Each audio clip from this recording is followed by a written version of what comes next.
mun urang deuk hayang sugih maca waqiah teu kudu jeung doa-doana, lamun jeung doana ijazah kosong ngaranna. Aya doana babari teh mah doa kos kitu mah. Nu penting mah urang mah asal deukes baca waqiah engke ge sugih sorangan. Ji atuh ulah haju ngadadak kakaraget 3 baca waqiah haju hayang sugih bae. Ti kuari macana waqiah asal nu sare baca asal nu sare engke 5-10 tahun karasa. Oh jaheung ngeunaheun. Urang teh keur ngaji ieu teh mulia keur ngaji teh nu ngadengekeun lain sakadar jelema bae. Lantaran ketika didengungkeun ayat-ayat suci Al-Qur'an malaikat ngadengekeun hiji-hijina huruf teh aya timbul malaikat 10 hiji huruf timbul 10 hiji huruf timbul 10 darariuk di dinya. Urang teh keur ngahiji jeung malaikat.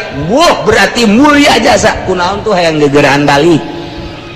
Geus dula deuleu wae kajem angel teh ieu kieu ieu. Sial jasa aing boga janji ji. Atuh kakak mah kakak bae ka ditu. Tempat eta tempat ikir cerita tempat pada urang. Jadi lamun urang nyaritakeun hakikat teh kos kitu tah tempat mana kok urang hayang gegeraan aya naon di jerona. Ketika urang embung ka masjid padahal tempat nu mulia kok urang embung ka masjid aya naon. Ketika majelis taklim mulia tempat eta teh kok urang embung ka majelis taklim aya naon. Datang mah datang ke pengajian tapi di handapeun tangkal Ambon we betah. Didinya aya kuntilanak masalahnya. Kuntilanak bikana taunya lalakina. Nah, aya naon di diri urang ketika aya masjid urang teu betah asup ka masjid. Aya naon di diri urang ketika geus asup ka masjid hayang gegeraan keluar. Aya naon di diri urang aya majelis talim kok embung ka majelis. Aya naon di diri urang ketika geus asup ka majelis talim kok hayang gerak keluar. Kuari di imah urang. Urang boga kamar khusus betah jasa di kamar teh lantaran aya pamajikan urang. Tempat curhat zahir batin, curhat luhur handap.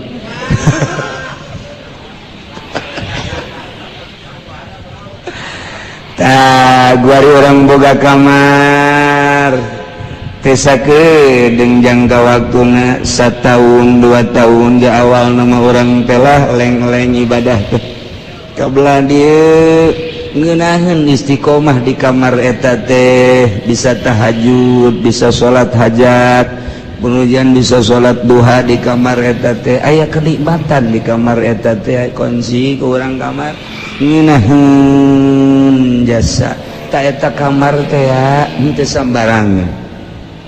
Di kamar eta nu mantak abu ya selalu didinya baik boga kanikmatan data didinya.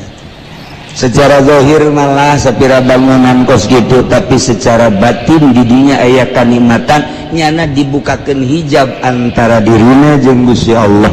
Aya lazat ibadah. Sabada sedek nuleukeun deuk teu sedek nulu zeuk teu sabada aing mah hingga di dieu bae aing aya nikmat.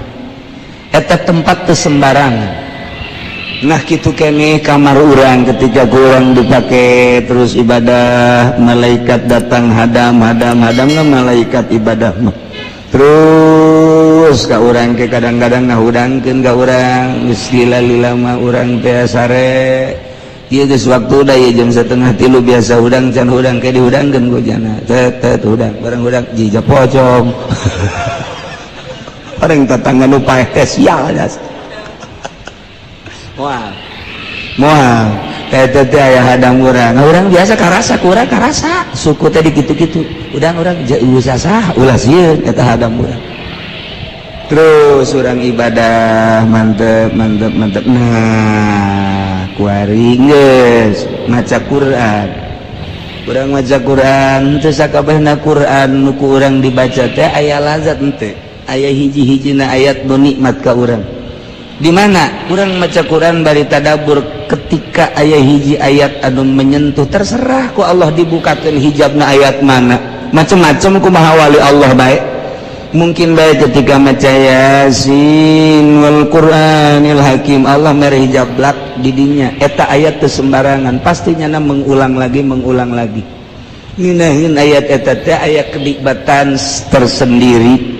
Batur geus teu nyahoon dibaca ku batur ku kumaha ge sabada aing ngeunaheun jasa aya anu وما لي لا أعبد الذي فطرني وإليه ترجعون ngayangeun di dinya teh ta eta bae dibulak-balik bahkan aya hiji waliullah salatna salat eta baca eta nya nama salilah hirup eta bae lantaran eta keur dibukakeun dibukakeun hijab geus moal leuwih moal aing moal macan nu naon deui eta bae kajeun kumaha ge eta bae ngeuneuh eta bae geus nama aya waliullah anu pas dibukakeun hijabna lazat teh jeung Gusti Allah teh surat hal ataka hadithul ghasyiyah wujuh yawma idzin khasyiyah amilatun nasibah tasla naran hamiyatan tusqa min 'ainin aniyah laisa lahum ta'am datang kadinya teh dibukakeun hijab ku Gusti Allah geus edan kali engke rakaat kadua eta deui engke babacaan unggal page Bismillahirrahmanirrahim hal ataka hadithul ghasyiyah lantaran ngeunaheun jas engke ge aya nu minta cai ge hal ataka hadithul ghasyiyah majur lantaran nyana kerasa jeung Allah pan anu nyageurkeun teh Allah sedengkeun nyana boga rasa keur babarengan jeung Allah nyana teh boga rasa eueuh nu aya mah Allah teu kudu dijampean fuh hah eta cai nyeri beteng fuh hah tanyakeun kumaha eta paeh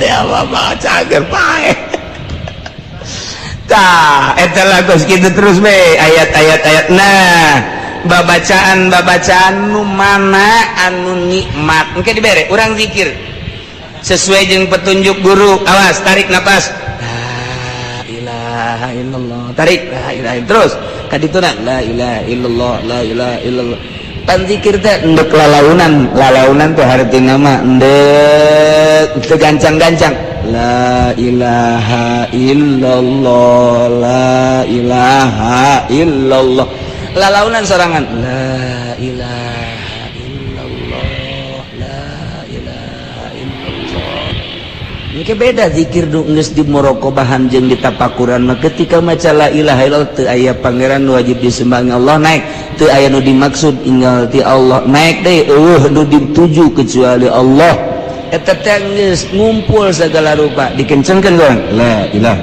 illallah ulah di eraban hakna lamun kenceng mah la ilaha illallah la ilaha illallah la ilaha illallah urang dek cepet mah la ilaha illallah la ilaha illallah la ilaha illallah la ilaha illallah engke aya ngeunaheun teng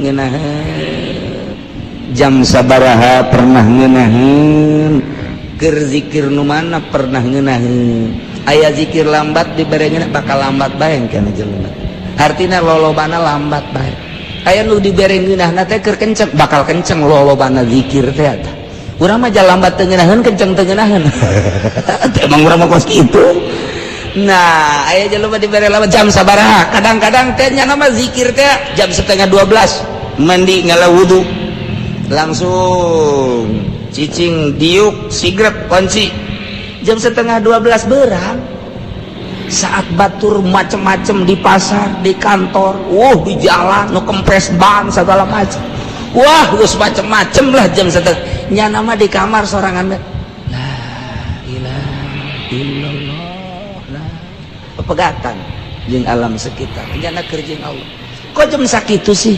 pernah menemukan jam sekitu teh keindahan kenikmatan akan diulang lagi jam sakitu aing mah teh pernah manggih ngeunaheun amat zikir teh kos kitu kunyana waktu dibere ngeunah ku Allah teh dibere ngeunah kumaha silana kumaha sikapna kumaha cara zikirna bakal ngulang sorangan nyana bakal ngulang sorangan geus pernah dipanggihan ku nyana seperti eta jeung batur bakal lain deui ka ngeunahanana masarua ngan beda tingkahna atuh salah teh mah kos kitu mah si ieu mah jam sakitu diberengeuna mengulangi deui diukna kos kitu carana kos kieu si itu mah lain keur ngeunaheun teh tengah peuting diukna kitu-kitu aya nu ngeunaheun bari nangtung zikir teh pernah dibere ku Gusti Allah aya hiji waliullah kieu keur ngobrol beta jeung jelema dibere taufekna ge harita ku Gusti Allah tak we ka jero hatena teh Aisyah ngobrol jeung makhluk aing tilok husu ai ka aing Aisyah jeung makhluk husu amat keur ngobrol gitu tadi bere aja heunya pepegatan langsung tah harita kena kerjeng tamu-tamunya nanya eta ke terulang deh kitu bae aya kangenahan waktu diuk di dinya teh nikmat